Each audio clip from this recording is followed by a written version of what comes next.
Gina the Fairy Princess by Nouchine Mazhar. Yokla's Mistake. At last, Princess Gina, Uncle Galileo, and little Bob were alone. Uncle Galileo rattled his mind to think of a plan that would get them out of this mess. The mermaid started to speak. It seemed as if she were singing a sad melody, and the three newcomers listened to her spellbound. "Yokla's a sea witch. She's very cruel, and I'm afraid she'll feed all four of us to her pet plants," she cried. "I was coming to get you to carry out my promise when she caught me. Whatever are we going to do?" "I don't know." Uncle Galileo was mesmerized. The beauty of the mermaid stood out more here against the dark, gloomy, ugly surroundings. But he had to think of a way out. He had to focus. "Yokla has been after Mermaid City ever since I can remember.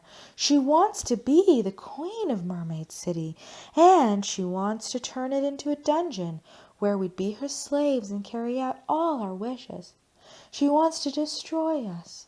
Soon the little side door opened again, and Yokla entered. By her side was a ferryman. "Why, it's Slyrook of Fairyland Blue!" exclaimed Uncle Galileo.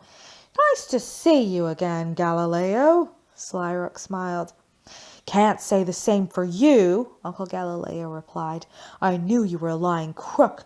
But what are you doing with this ugly sea witch?" "No point in getting personal," cautioned Slyrook, looking at Yokla's angry face.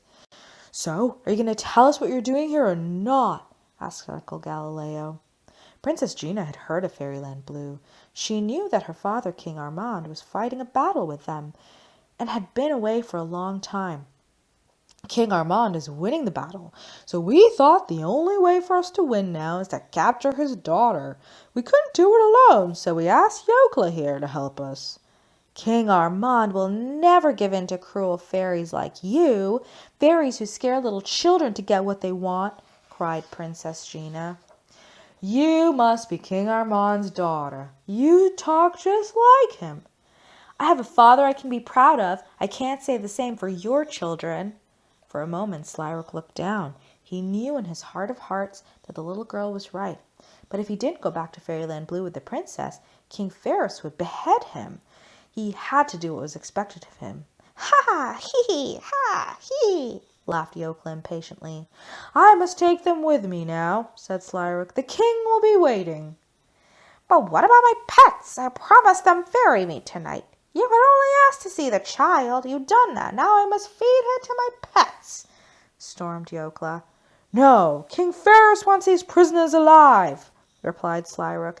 "And when are you going to give me the power to destroy Mermaid City?" said Yokla. "As soon as the battle is over." "No!" The mermaid had been hidden in a corner until now. At her cry, Slyrook realized that there was a fourth prisoner in the cage. His eyes were captivated by the unspeakable beauty of the helpless body, half fish, half human. "A mermaid?" gasped Slyrook. He couldn't believe that mermaids actually did exist. "Please don't help the sea witch destroy us. Please don't let us become her slaves. We are too pure, too good to live under the rule of this wicked witch. We will die for sure."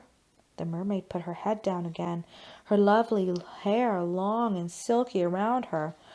"Oh, be quiet. You, your people, your city are doomed," roared Yokla. Slyrook's heart was softening.